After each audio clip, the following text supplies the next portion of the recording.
Okay, we're on and go for it. All right. Welcome to the Wellbeing Podcast. I am one of your hosts, Scott Frost, along here with Sumer Bassine. And we are honored today to have an awesome guest with us.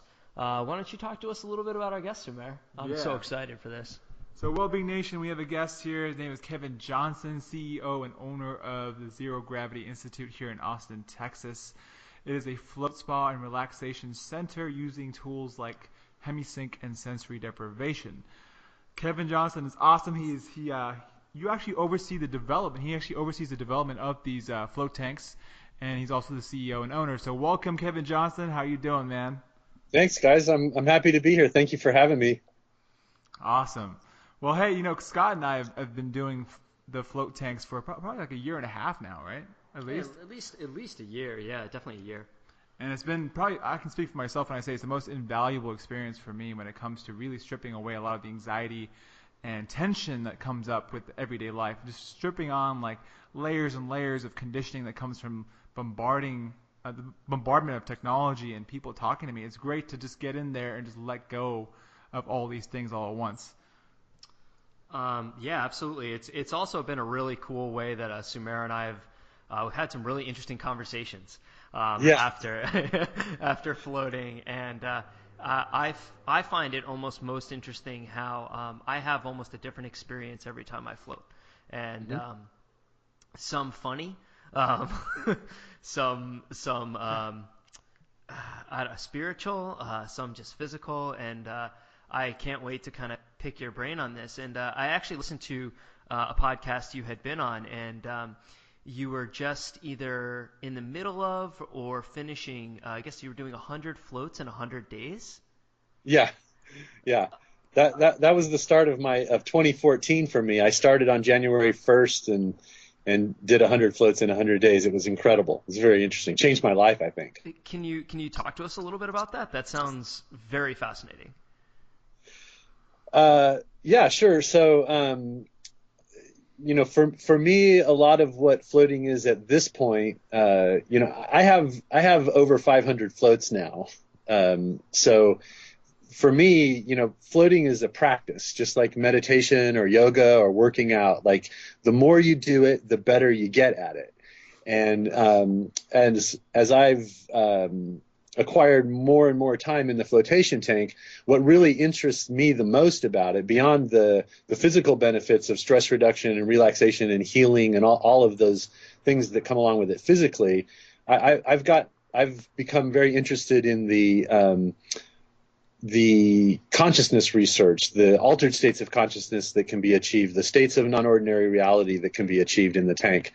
And so that was a good percentage of the reason I was doing the 100 floats consecutive, was to just see where it took me from a consciousness standpoint, like how it affected my consciousness. So I discovered a lot of interesting things during those 100 floats. That's pretty cool.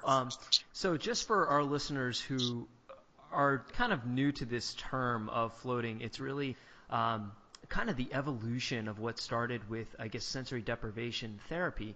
And can you tell us just a little bit about like some of the ways that we are kind of isolating some of our senses, and the ways in which you guys do it, that it's actually very comfortable.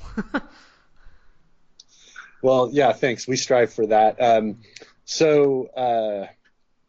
Would it be helpful to do a brief history of what floating is for those of your viewers that don't know about floating and sensory deprivation? Yeah, I think so, because I think people really view it as some sort of torture device, and I think the history would kind of shine light on how far it's come and where we are now.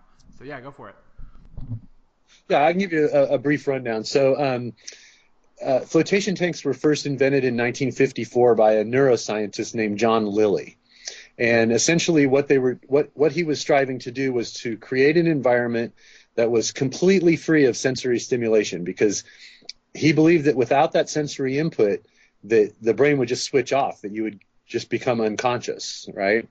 And so he set out to create this environment where he could study that theory. ultimately what he discovered was that sensory deprivation had a lot more effect on the brain than what he had anticipated. So discovered that it does put you into deep states of relaxation. It let me back up a little bit. First, what he did was to create an environment that was light-proof, soundproof, no gravity, and no temperature. And the way that we achieve this, of course, is the float tanks themselves are what supplies light-proof and soundproof. We put 10 to 12 inches of water in the bottom of the tank, and we saturate that water with about 1,200 pounds of Epsom salt. So when you enter the tank and lie down in the water, you float right to the surface. And this gives you the zero gravity effect. We heat the water to 93.5 degrees, which is what we refer to as skin receptor neutral. So at this temperature, after just a couple of minutes in the solution, you don't register it as hot or cold. So as you guys know from your experience, you're in there in the dark, no sound. It just feels like you're floating in space. So the design of float tanks have evolved over the decades now as well. So it used to be that enclosures were pretty small. Traditionally float tanks were about 4 feet wide, 4 feet high, 8 feet long. So not particularly comfortable if you're claustrophobic or yeah. Well, that's what a lot of people say about it. So that's what we use and what we manufacture is called a float room. So we're 6 feet wide, 8 feet long, and 7 feet tall. So we're like a small cabin that you climb into to float. This is one of a kind, right? There's not many tanks like this at all in the nation at all, right? This is like the unique aspect of what you have here in Austin, right? Yeah, I mean there's 2 or 3 other float room manufacturers, but ours are the largest and the most technologically sophisticated. We have a computer-controlled automation system that's running the lights, the music, the filtration cycles, the temperature, the chemical feed for adding hydrogen peroxide to sanitize the water and things like that. So we're very sophisticated and very much designed for commercial use. What you alluded to, saying they were very comfortable, is that 6 feet wide, 8 feet long, that gives you plenty of room to float around without touching the sides and things like that, which can be very distracting during your float if you're constantly bumping into the sides. So this is the environment that we've created, and essentially where the magic happens is in that sensory deprivation environment. When actually kind of just going into the tank, so my girlfriend came with me the last time, and I asked her before coming on with you tonight if there's anything you'd like to know about floating. And she actually struggled with her first float, which was very different than my experience. So it was definitely a question of some things that you could do to ease your way into it. And I think for her, she struggled with the claustrophobic sense and the light deprivation. And when she actually got out, the attendant said, to help yourself ease in would be to kind of crack the door. But I wanted to kind of get your feedback about, because I 100% agree with you that anything worth doing is obviously not easy and is also a practice. And some people are naturals, right? I mean, it just happens. You have a high talent, but it doesn't mean it's beyond the realm of anybody. So given that some people will probably, like, I had a meditation practice before trying floating. I had a breath work, and that really gave me a place to go when I was unsure of what to do. Okay. But for those who may not have those experiences, what are some ways they could ease themselves in, or some things they can maybe expect? So first floats are very interesting, okay? And now floating affects everyone a little differently because we're all individuals.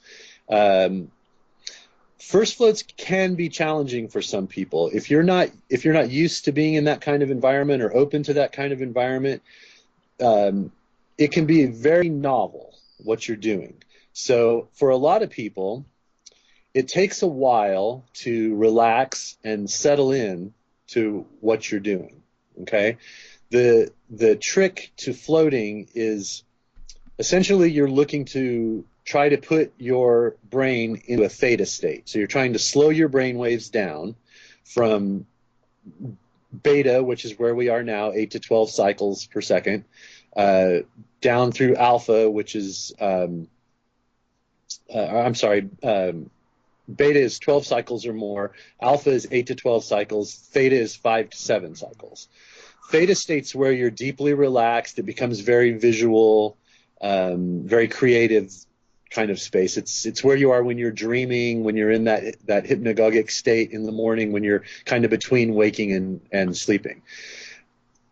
As in general terms, we tend to be very overstimulated in modern life. I mean, there's just electronics, cell phones, computers, GPS, cars, lights, traffic, radio. I mean, think about just all the stimulation that we get. For some people, just the novelty of what they're doing in that first float can actually keep their brain waves pretty elevated. Okay, so we always recommend that people do their first float without really an expectation of what that is going to be like. Okay, what we're trying to do is we're trying to enter what's called a parasympathetic state, a parasympathetic response. In other words, by depriving our senses of sensory input, our brains decide to reallocate their resources and start doing background work that you don't ordinarily do because your resources are being eaten up by just dealing with all the sensory input. So this is kind of a hard transition for some people to go through. Okay, what we recommend is that you make yourself as comfortable as possible during that first float. So if darkness is an issue for you, leave the light on or crack the door a little bit. If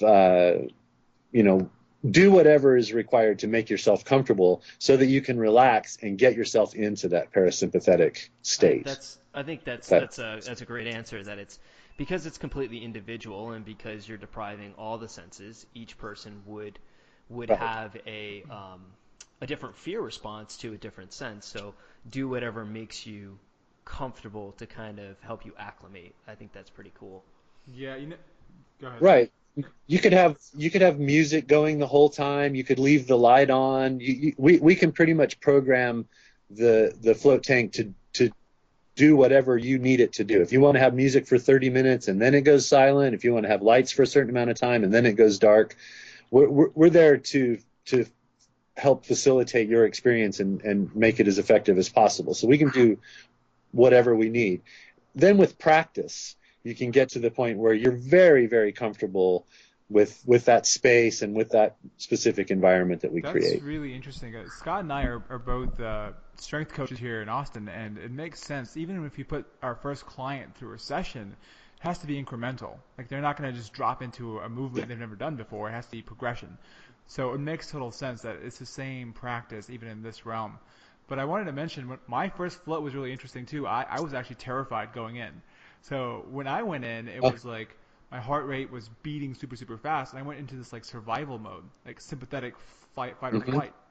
So it was almost like I was letting go of the sympathetic response, and then as I was letting go of that, I had to let go of the process of letting go. So it's just like this continual process of letting go of everything. And the more I did that, it was fascinating. The more I did that, the more I was able to dip deeper and deeper into a more relaxed state. But the more I thought about, like, what is this thing I need to touch, I need to feel, I need to see, the more I thought about those things, the more I went back to that fight or flight. So I thought that was kind of fascinating. Yeah, what you're experiencing right there is your mind and your ego. They do not want to let go. They do not want to relinquish control. Your mind and your ego is what's keeping you alive. It's what keeps you from stepping out into traffic, whose mouth to put the food in when you're out to dinner. It's a challenge for some people to let go of that. And that's ultimately the practice of floating, is relax, let go, relax more, go deeper, let go more, go deeper, let go more.